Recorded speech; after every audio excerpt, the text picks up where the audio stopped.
It's in the Allies. Yeah. Hello, everyone. Ando Star Saber here. And tonight, again, I'm here with my two boys, Raymond and Jesse. Say hi, Raymond.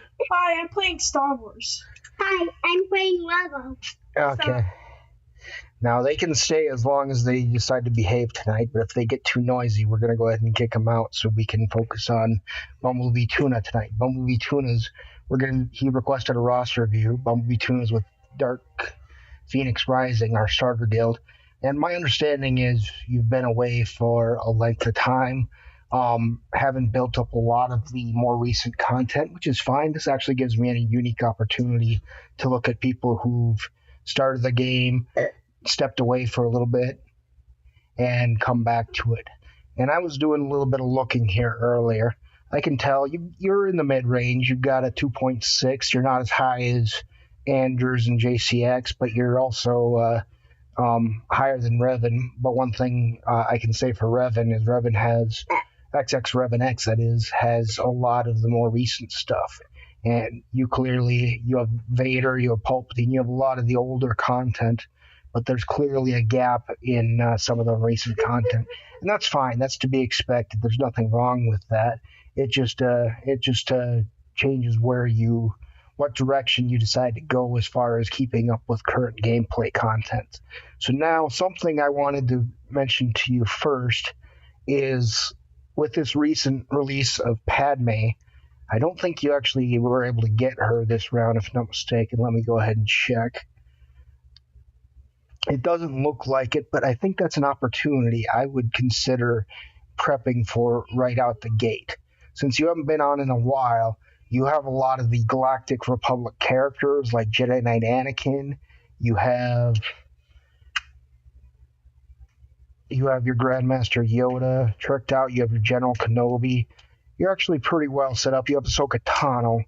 You have some of the key things that I think will be meta someday here shortly, or at least counter meta to Revan teams once everyone gets geared up. And I'm actually looking into that myself. But the one thing you do not have that's kind of the linchpin to all that is Padme. Now, the event was just released and just concluded not too long ago, but I would say 4 to 6 months from now, we'll probably see it again. So to do that, to prepare for that, you'll want to work on the opposition to the Galactic Republic, the Separatists. Now, you've actually got a pretty good start here. You've got a Zeta on your General Grievous, and that Zeta is on your Metalloid Monstrosity. That is a huge component of doing that.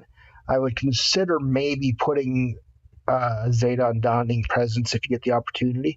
But you also have a 2 Zeta Ventress, which that's at least going to get you into the 5-star realm if you have a team that complements it. You also have a very good Poggle Lesser, I see. If you mod him properly for the event, I see him being a critical opponent here. The one thing you need to work on is your B2 Battle Droid. You got it at 5 stars, which is good. That's a good start. Finish those Omegas. Don't necessarily worry about the Zeta, but if you do get a chance to put on the Zeta for reactive protocol, that might help you. It's not required. I mean, I've gotten 6 stars without it. I might put it on there. I might not. Something to consider, though. Focus on your Asajj Ventress, your General Grievous.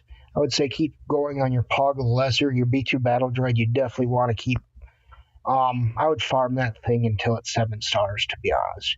If you get an opportunity to do B1 Battle Droid and your Droidica, my impression is the event is significantly easier when you have those 2 characters, and the Magna Guard for that matter. But it's not necessarily a guarantee that you need it. I would keep gearing those characters. That's actually probably a good way for you at this point. There's a lot of ways you can go. This is one way to give your current roster a pretty healthy boost that will get you through a lot of things. Now, one thing I want to take a look at here is some of the things we typically refer to as your starter teams. One of your starter teams, at least since their initial release and since they were made really accessible, is your Phoenix team.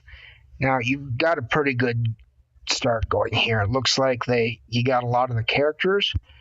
They don't have a lot of gear.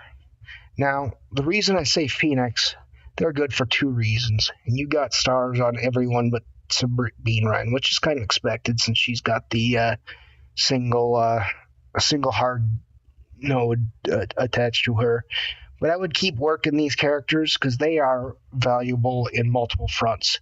They're valuable in your ships, and they're actually a very decent team in most regards. They're also very important for territory battles. Go ahead and keep working those because they can help you in other ways. You do have your Thrawn, which is good. And you have them at 7 stars as well. And you do have your Palpatine. You do have your Commander Luke Skywalker, which is impressive. And let's see here.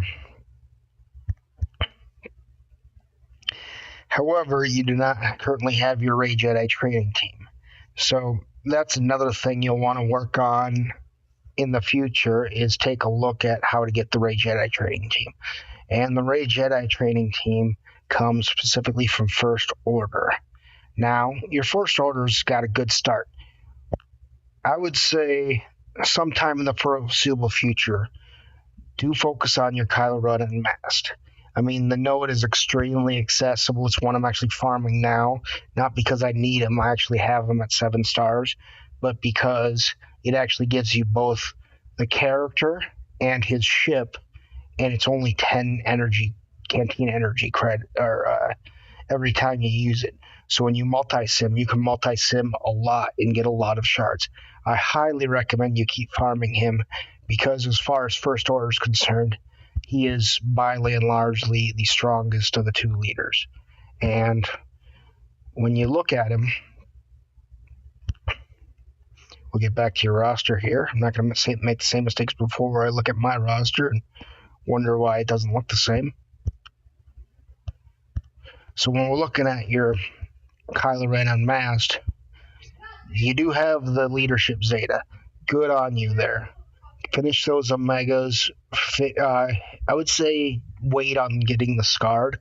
So it's a nice Zeta to have, don't get me wrong, but there's a lot of better Zetas on the forefront there. Keep working your First Order officer. Level up your First Order Stormtrooper. That's a very key one. What you want to look at doing here is put Kylo Ren Unmasked in your front lineup as your leader. First Order officer in the lineup. First Order Stormtrooper in the lineup I typically recommend. If you can, build up your First Order Executioner, but that's not a huge priority. You can still use your normal Kylo Ren. You can use your First Order pilot. First Order Executioner is just a very good, nice to have, and it actually happens to be a very strong rating tune. So if you're trying to max out your capabilities, I would spend some time on that eventually, not necessarily right now. I would just go ahead and level them to 53 right now and just gear them as you can. Because First Order is how you get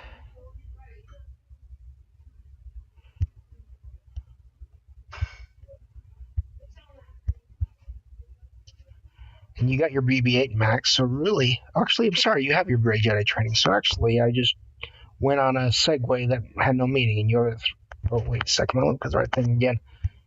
I do that sometimes. Look at my own roster and like, what the heck just happened? Okay. So we're looking at your roster here. We'll want to get that Rey Jedi training in there. You already got BB-8 at 7 stars. So actually, maybe the First Order is not a huge priority for you. But I would just say keep working these tunes. Get BB-8 up to Gear 12 anyway, just because. And add those Zetas. Add those Zetas to R2. They are very cross-viable. So you want to use those in a lot of different locations. Don't worry about the Zeta on Finn anymore. Since his rework, it's really not a big deal. So having the balance tactics leadership ability really doesn't add much to the character because he's not a strong leader, but he is very strong as a supporting character in your raiding environment under a Jedi training Rey Jedi training lead. So you want to go ahead and build up his stats eventually to Gear 12. I mean, be selective about this. You've got a lot of areas you can work on. you're just going to have to focus. I would say focus on one team core, build it up to your Gear 12-ish rankings, and then move on to the next one. But do build your Finn up, because you will get a lot of use out of him, especially once you unlock Penetrating Ray. Build up BB-8, add some Zetas, preferably both Zetas eventually, and both Zetas on R2. You won't go wrong there. You will find them very valuable. You kept Amalon, Holdo, and Rose Tico at 1. They're not urgent. They're nice. They're underrated tunes, I would say. But if you're constrained in your resources, focus on what you got at the top already. Keep your Ray Scavenger up, your Finn up, your Resistance Trooper. You'll find a lot of uses in Resistance Trooper. A lot of resistance is actually pretty good. I would keep tweaking that. Another area I like to look at is your Imperial Trooper. You've done a good job, and you got the Zeta on General Veers. That can be a big start. And you've been focusing on there as well. I think that's good moves on your part. You'll want to keep plussing up your shards on Death Trooper. Death Trooper, as far as heroic Sith rating is concerned, it's a very important tune to have. It actually is very helpful in Phase 3. If you saw my Phase 3 Chewie Mix video, he's kind of key to that team working the way it does. And go ahead and build him up anyway, because he's a very important character to have regardless. So now that we've talked about that, we're going to look a little bit into your Rebels lineup. And I notice you have Commander Luke Skywalker at Gear 12. You have Han Solo at Gear 12. You have R2-D2 at Gear 12. Now, where I would start to focus your efforts is I do not see C-3PO and I do not see Chewbacca in your lineup. So those are tunes you're going to want to work towards. Now, to get there, you're going to focus on 2 different teams eventually. Again, you're going to have to prioritize things based on hitting one, getting it to where you want it, and then moving on forward. So looking at the bounty hunters, this is where your Chewbacca comes from. You have a 5-star, a 1 Zeta Bosk, and your Zeta Bosk is on the leadership, which is good. That's where you want the first Zeta to be. Now, you'll have a lot of work to do on your other bounty hunters, it looks like. I mean, first of all, your Bosk looks like maybe Gear 11, I would guess, maybe Gear 10, based on the electric power there. I can't really see it from where I'm at right now, but I'm guessing that's about where it sits right now. Excuse me. Focus on your Greedo. Bring your Greedo up to about Gear 11. Get your Dengar up to about Gear 11, Gear 12. Get your Boba Fett to Gear 12. And then get your Cad Bane, I'd say, to Gear 10, Gear 11, Gear 12 as well.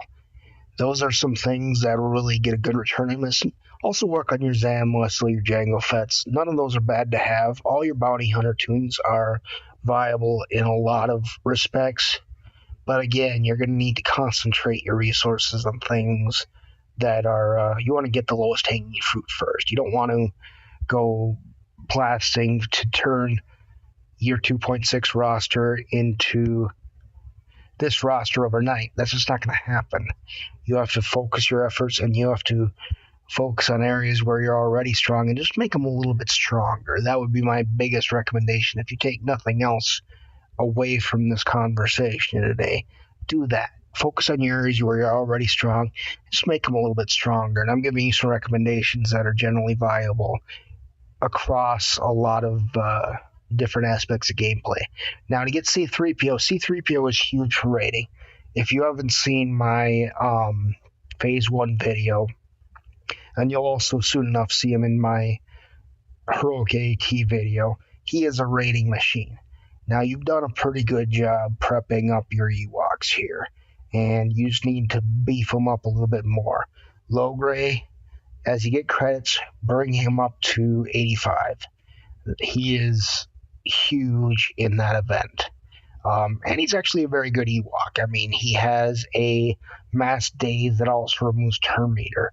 People who have experienced it firsthand realize how nasty an ability that can be. Keep focusing on your wicket. Getting 7-star wicket, and you should be focusing on it just about every day as you're able to. I would refresh probably 3 times the crystals if you can. So 50 crystals, 50 crystals, 50 crystals. Keep on working on your wicket shards because wicket is critical to when he's at 7 stars, he goes through the ATST event. When you defeat the ATST event with a 7-star wicket, or when you have a 7-star wicket, you can fight the mythical version of the ATST event with your Ewoks, and you can actually take that thing down and score 2 Zetas every time that event comes around. I probably